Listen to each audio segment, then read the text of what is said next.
Hey guys, and welcome back to another YouTube video. In this video, I'll be going through and talking about the new 4 players that the Swans have brought in through the drafts in terms of the Nationals and the rookies that just happened to finish up a little while ago, but we sort of knew what was going to happen about last night around just the end of the national draft. The Swans announced what they were going to do in the rookies, and that's what's actually coincided. So here's just a video going through and outlining how I feel about these guys and sort of what they're going to bring to the side, their sort of timeline of what's going to occur with them most likely and how they're going to impact the side.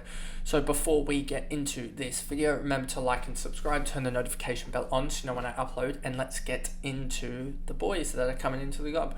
So first off, you have Will Green, and he was picked up with pick 16, I believe. I just need to quickly check that. Let me just quickly bring this up on my screen on my laptop. It won't come up for you guys, but I just need to quickly do it. Here we go, Sydney. So Will Green was picked up with pick 16 in the national draft, our first selection. A selection most likely dominated by the likes of Dean Cox, as well as someone else that is escaping my Dalrymple or something, or however you say it, in the Swan supporting staff, who was one of the ones that did draft Tim English back in 2017, 18, whenever Tim English was drafted. So 2 guys that are heavily influenced behind the Will Green drafting. And you look at Will Green, 204 centimeters, 93 kg. Obviously a dominant ruckman, and probably the best open pull ruckman in this whole draft. And it really set up what the Swans were going to do, in that you knew from the fact that they got a ruckman first round that it was sort of not really a draft where they're going to fix, that they really viewed as a draft of fixing needs immediately. It was, how can we set up the future? And I think they pretty much tried to set up the ruck line for the next 10, 15 years with this move here. And it does probably mean the end of Laddams, but I really do. I'm coming around to this selection because when you look at it, the other guys that I had here, Connor O'Sullivan was one that I thought we could go, or James Leake, and I still stand by the James Leake was probably as good of an option, if not even better than Will Green at this selection. But I think that Connor O'Sullivan maybe would have been just touted a little bit down, just because we have Joel Cochran coming through the academy, who's already 195 centimeters, and so he's coming through and should be able to impact the Swans pretty easily when he comes through. Or, well, he's just going to be a top 40 prospect, so he'll be able to add that bolstering that we need down back. And I mean, we already did go for Patrick Snell, that we'll get to later, but I do think that you will see an overhaul, especially in the ruck and the tools department, as we've seen this year, as we do sort of see a lot of guys that are on the older end in those 2 departments that will need to get flushed out, etc. But I really like this Will Green selection. 13 games in, if I bring it up here again, 13 games for the Northern Knights this year in 2023 after 14 in 2022. His 2022 stats, which aren't up on the screen, were 14 games, 7.9 disposals, and 16.6 hitouts, 1.9 tackles a game. So that's sort of the line that you get with him. And also, where are the marks here? 2.1 marks. So every single category there. I don't know whether he was playing behind a second, like a bigger ruckman in his underage year, but if he wasn't, then that's shown right there, a clear growth in the ruck, in his ruck abilities, and able to impact the game. And yeah, I just think he's going to be one that we can nurture for 2 or 3 years here, and really has to just come on when Grundy starts to, at the end of Grundy's contract in 4 years time. So he has that much time to grow. And the only real concern I have with this is, obviously, one concern that you get with every draftee is, are they going to be able to translate to the AFL? And that's a risk across the board itself. And the only other risk is contract wise with the new 3-year contracts. Is he going to ditch after 3 years when Grundy is still probably going to be playing as the main ruck in that time, or is he going to be? Are we going to be able to get that second contract with him and sign him up so that he gets that at least 1 full year before he would leave, 1 full year as the number 1 ruckman? So I do really like that selection, and we'll just see what happens in terms of the contract. That is the biggest worry I have. Moving on to our second selection, which was at pick 24 in the Nationals, and it was Caden Cleary's match, and this came pretty much what we thought would happen, and it was all about, I remember watching this live I was with watching Pommy's watch along at the time, and once it got to, we were counting it down, I was looking at the live draft board trying to figure out the picks or whatever, and it came down to the Swans end up being able to match at 21 or below. And when that 20th name got read out, which was, I believe it was one of the North picks, if I just quickly scroll up to North, I believe it was Taylor Goad got read out for the North. I was really, really happy, just because it meant that we weren't going to go into deficit, even though going into deficit for 1 pick, as in sliding down 1 pick, is really a non-issue, unless we're going to be so bad that we're top bottom 4 or whatever. So it wasn't going to be bad anyway, but just knowing that you're not going to have to slide down the order because you had to match a bit earlier than expected was really good. And Caden Cleary is just your typical Swans Academy midfielder, 182 centimetres, hard, gritty midfielder. And his stats sort of show that, obviously, with the 27 touches in 4 games for the Swans Academy this year in 2023, and sort of similar progression as we saw with Will Green last year, with his 22 to 23 numbers. You see, last year for the Swans Academy, it was 22 disposals, 3 marks, 4 tackles, and the same amount of inside 50s, but that's just sort of a rare... it's not really as relevant, obviously, as I couldn't get his sort of other numbers anyway, so I just decided to go with that. And I can even see here that his rebound 50s are improving as well anyway. But also moving on to just looking at his allies' performances, 4 games there, 29 touches, 4 marks, 4.8 marks, 6.3 tackles. Am I missing any stat that I put? And the inside 50s, 18 in 4 games, so a similar sort of 4.5 inside 50s. So yeah, really shown that he can do it on all levels. And I mean, we even have a little bit of a VFL sort of timeline for him as well, with looking here, 6 games, 106 disposals. What's that? 17, almost 18 touches a game in the VFL as an 18-year-old at the time, I believe. Was he 18? Or was this when he was 17? Yeah, he would have been 18 at the time when this was when he was getting those numbers. But yeah, fresh, an 18-year-old in a VFL comp that's mostly 21, 22-year-olds is pretty good, especially doing well against, I'm just looking here, he had his best games against Brisbane, Essendon, GWS and Gold Coast. So he actually had his good games against the actual AFL's 2 side, which is really, really good. And you can see here in the stats, if you look it up on the VFL AFL men's stats website, 15 marks in 6 games. What's that? 2.5 marks, so a little bit lower there. 17 tackles, which is just shy of 3 a game, and also contributed on the scoreboard as well with 2 goals too. And you can see with the he doesn't really impact the scoreboard in the underage stuff, but good to see him impact the scoreboard in the men's with 2 goals in 6 games, which is a third of a goal a game. So yeah, Caden Cleary is one that is going to be probably, I would say, 25th best or so on the Swans. He'll be one of the first of the replacements in case of an injury, with especially the potential for players to slide around, just because they probably would warrant a Luke Parker moving and playing forward over someone else playing in the forward line if it wasn't for Sammy Wicks. So there is potential that he just slides into the midfield, into a role, and some of the other guys, midfielders, slide to a distributing halfback or something like that, So that's, I mean, Cleary probably will get a game. I don't know whether it'll be round one, just because he is sort of definitely a midfielder and has some disposal sort of improvements needed, and you can't really have that as a halfbacker, as a midfielder playing halfback. So we'll probably see him just in the brunt of the midfield if someone goes down, in my opinion, or someone from the other lines goes down and someone else with more composure probably slides into those distributing roles and he moves into the brunt of the midfield or a wing role, depending on what they look, but that looks similar to what he's going to play.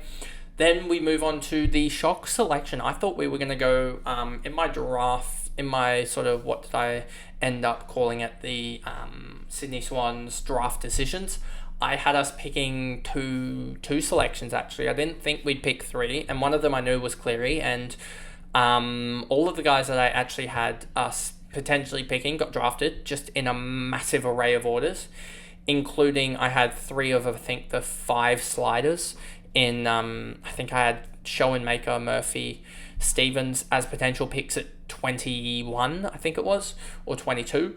And Schoenmaker went 62, Stevens 58, and Murphy 41, which are all 20 plus sliders from Fox Footy predictions and other people's mocks. So massive sliders there. But we ended up going with Patrick Snell, an interesting one, and I think this is largely a Mark McVeigh selection, as he's 194, 86 kg, key defender. And you can see Lions Academy. Lions couldn't match him, as I believe he is an NT boy that didn't have long enough in Queensland for them to qualify for the academy rules or whatever. So we were able to snap him up, and that's, I think, talking to Pommy and some other guys, it was a really good selection because the academy guys do get really good training over, and it's not it's almost a comparison to like Sandy Dragons and some of those top Victorian sides, that these guys playing in the academy get exposed to almost the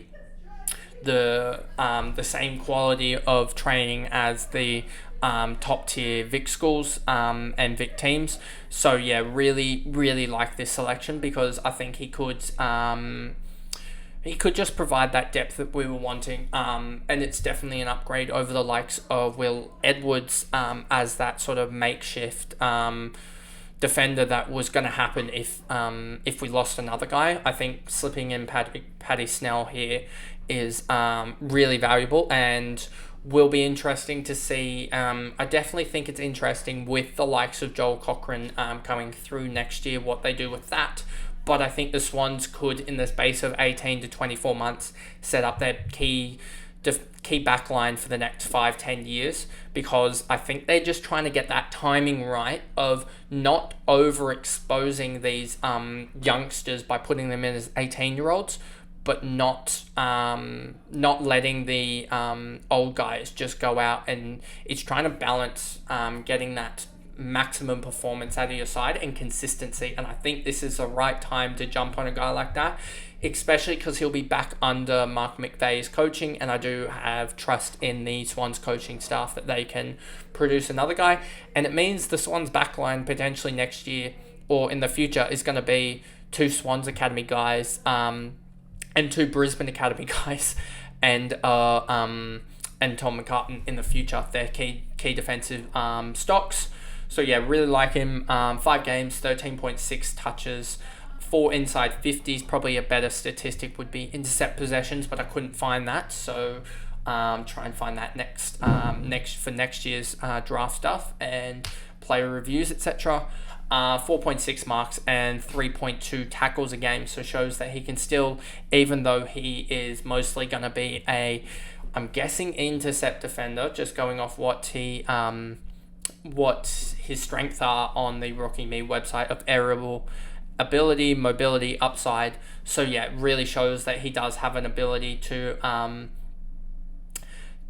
help in the backline, being that intercept defender, and having the I guess mobility should be able to help him with the Swans, especially in their they're very much a help defense rather than an isolation.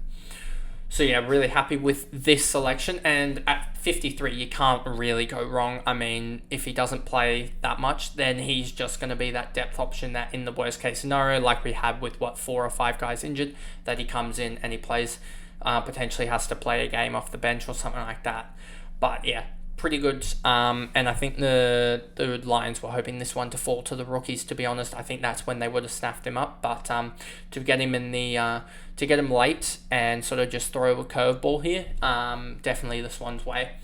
Then we move on to the rookie selection, which was confirmed late last night, but also just in case some shenanigans happened, as I'm pretty sure someone could have picked him up anyway in the rookie draft if they wanted to. So just waited for confirmation, and it is Indy Kirk coming to the Swans, and this one is probably one that I actually overlooked. 179 centimeters, and the weight at the moment is sort of an unconfirmed. I think it's from his 2022 draft of 75 kg. So I wouldn't be surprised if that's a little bit heavier now, built up as he spent a year with the VFL, as you can see with the photo there. That probably isn't, I couldn't find a better photo, to be honest with you. And yeah, he is going to be rookie B listed, as we said, or as I've sort of had conversations with many others, that the Swans can get exemptions for 3 rookie Bs. I believe that they're at the moment at 2. If I just bring up my Swans database here, they have only got Will Edwards, another Swans Academy guy, on a rookie B. So they're only on 2 rookie Bs, which is really, really good, because they need... Obviously, they don't want to have to shift someone immediately. If you have 3 rookie Bs, you got to have only 2 the next year, with someone moving up to the main list. They can't even go up to, I believe, the rookie As. They have to go up to the main list, and the Swans only want to do that when they've got like someone actually playing, I guess, in the side on the rookie Bs. But yeah, don't mind this selection here with his Swans Academy year. 5 games, 24 touches, basically 3.5 marks, and 7 tackles is a huge effort. And to see him getting that massive jump in tackling from last year of 4.3 to 7, as well as his disposals going from 16 to 24, and his marks actually going down, it really shows that he went from a sort of outside runner to a more gritty inside player, and that is exactly what the Swans draft for. So I'm interested to see how this one goes, because I have a sneaky suspicion that this one is probably going to be just one that he doesn't end up playing, and he just sort of falls off after a year or two. But looking at those numbers and doing more in-depth stuff, I thought this was actually going to be a Lockie Kabor draft at this point. He was going to be the rookie that we went for and stashed on the rookie B. But once I saw these numbers from Indy Kirk, it was obvious that he was going to be the guy, and it was sort of known. It was sort of hinted at that he was going to be the guy anyway, so it was probably just my stubbornness that wanted Kabor for that running halfback sort of distributor role. But Kirk looks pretty good as just another midfielder, to be honest with you. And he'll be playing VFL footy this year and see how he works out and see if he can improve. He got 9 VFL games last year for 102 touches, which is around about that 11 and a bit a game. 32 marks, which is 3.5 marks a game, which is obviously similar to his numbers in the Coates League, and also his Allies numbers, which were 14. His Allies numbers were down probably because he was an overager, and they wanted to get his the other guys involved with it. And then you've got 21 tackles in 9 games as well, so not getting involved much as a tackler, but it looks like here he was playing somewhat as a forward in these games for the VFL side. So we'll see what his position is when he plays next year. I expect more of a midfield role, but we'll see, and hopefully he develops. But anyway, that pretty much is the video there, of a recap of the Swans draft. And yeah, pretty happy. Think it's one of those drafts that you're going to look back in 4 or 5 years and go, that in the future it's going to work. I don't think it's really going to have much influence this year. I really doubt that Will Green gets a game Caden Cleary should get a game, but not consistently, I don't think. And Patrick Snell, I don't think will get a game. And then obviously Kirk, I don't think will get a game. So we might have another year where we don't actually have a draftee play a game, but I do think that Cleary will play, and I do think you'll see the guys from the last year, like Constanti and Vigoury, start to potentially be in line to get their debut and stuff like that. But anyway, that is the video, and I'll see you guys in the next video. Thanks, guys. Goodbye.